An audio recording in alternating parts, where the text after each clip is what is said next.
Jadi sebenarnya secara umum di awal bahwa Siale itu lebih ke warna pink. Itu karena tradisi Mahasi. Tradisi Mahasi itu mayoritas Sialenya pakai warna pink. Ya. Dan tradisi Mahasi ini ada yang latihan, ada juga yang belajar. Ada pariyati, ada juga pati-pati. Ya, kalau di awal Siale ini 8 sila. Tapi mungkin sebagian kecil ada juga yang berwarna gelap. Tapi untuk yang warna coklat, sebenarnya itu Siale dari PAOK, tradisi PAOK mau dikatakan. Dari PAOK Group. Ya, jadi PAOK Shadow memulai berbeda. Siale pakai pakaian coklat. Ya, dengan asumsi bahwa di teks ditemukan bahwa seorang petapa itu identik dengan jubah yang berwarna gelap. Seorang petapa dari zaman dulu. Hitam-hitam lah, atau yang lain lah, pokoknya identik dengan warna gelap. Berdasarkan teksnya. Atas acuan itu, Shadow memulai Siale itu dengan warna coklat. Artinya bukan juga warna biku, bukan ya. Tapi akhirnya dipilih warna coklat karena coklat tidak hitam tapi gelap mau dikatakan. Ya, karena tidak boleh memakai warna-warna biku. Kalau di Myanmar ada pantangan banget istilahnya. Memakai sesuatu yang biku pakai. Apapun itu. Cara berpakaiannya, warnanya, seperti itu. Mereka sangat respect sekali terhadap sangga. Akhirnya, Pauk Siade awalnya pun Pauk Siale itu 8 sila. Tapi karena banyak masalah, artinya banyak hal-hal yang dirasanya tidak pantas bagi seorang petapa untuk kalau melakukan demikian. Akhirnya Paus Yadau memutuskan untuk mengasih 10 sila untuk Siale. Itu ya yang Bante tahu ya berdasarkan apa yang Bante alami di sana gitu. Gitu awal-awal Bante di sana pun Sialenya 8 sila. Dan Siale pada saat itu pun masih pegang uang. Kan 8 sila kan. Tapi beberapa tahun belakangan ya jadi 10 sila. Jadi Siale pun bisa melatih secara tidak formal, informal, latihan Sikya, ya latihan-latihan dari Samanera itu sendiri. 75 Sikya dengan mengambil 10 sila. Ya. Kalau di beberapa waktu sebelumnya, bahkan kalau mau jalanin silanya bikuni pun silakan, tapi informal. Karena Siale bukan bikuni. Siale bukan anggota sangga bisa dikatakan. Tapi sebagai samana petapa. Jadi bukan pariyati pati-pati, bukan juga. Karena Siale Pau pun ada juga yang belajar.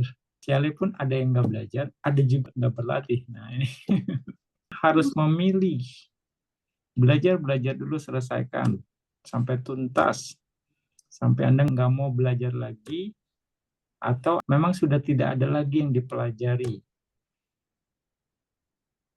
Ya, sehingga ketika sudah tidak ada lagi yang dipelajari, tiba waktunya Anda untuk mempraktekkan apa yang Anda pelajari. Ya kan? Gitu. Nah, ini ada rumusan di Myanmar sendiri. Ketika seseorang sudah mempelajari Wisuddhimagga, cuma ada 2 pilihan. Masuk hutan atau lepas jubah. ini joke dari di antara para scholar. Masuk hutan praktek atau lepas jubah karena malu nggak mau praktekin udah tahu semuanya gitu kan.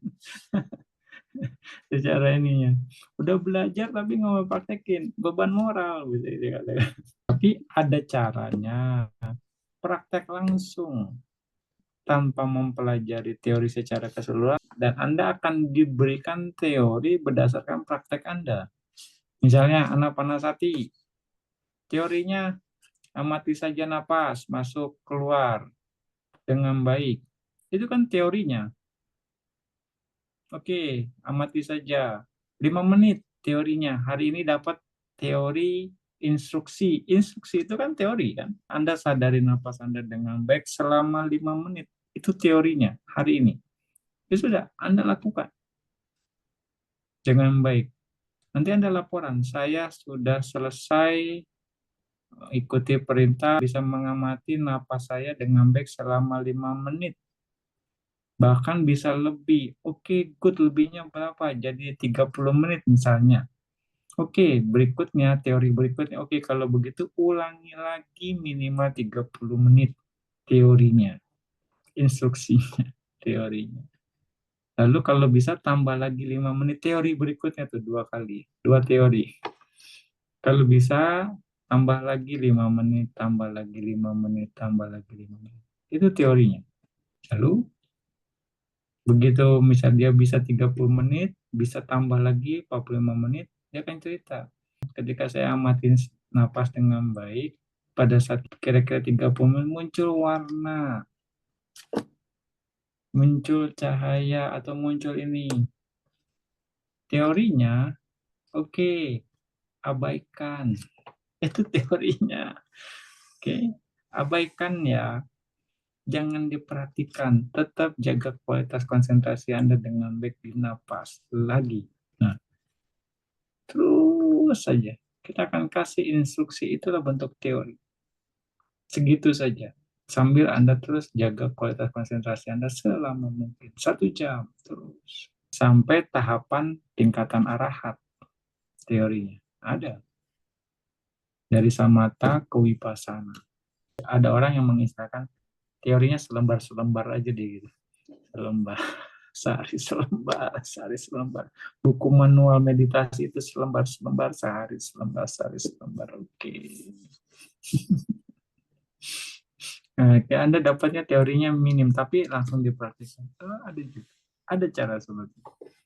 Tapi sekarang, karena kan Anda nggak meditasi setiap saat, gitu. Ya kalau memang itu ya sadari yang ya nggak ada apa-apa, Anda harus terima. Ketika Anda mau belajar teori, Anda pelajari saja. Ya nggak ada masalah juga. Ketika Anda mau meditasi, ya meditasi saja. Oke juga. Gitu. Tapi Bante bilang kan, ketika Anda mau praktek, ya jangan banyak berteori. Ya, ketika Anda memang nggak secara intensif praktek, ya teori perlu untuk pengetahuan dhamma kita. Menambah kebijaksanaan secara teori. Diperlukan. Ini akan mendukung praktek Anda ketika memang sudah waktunya kita untuk praktek. Gitu.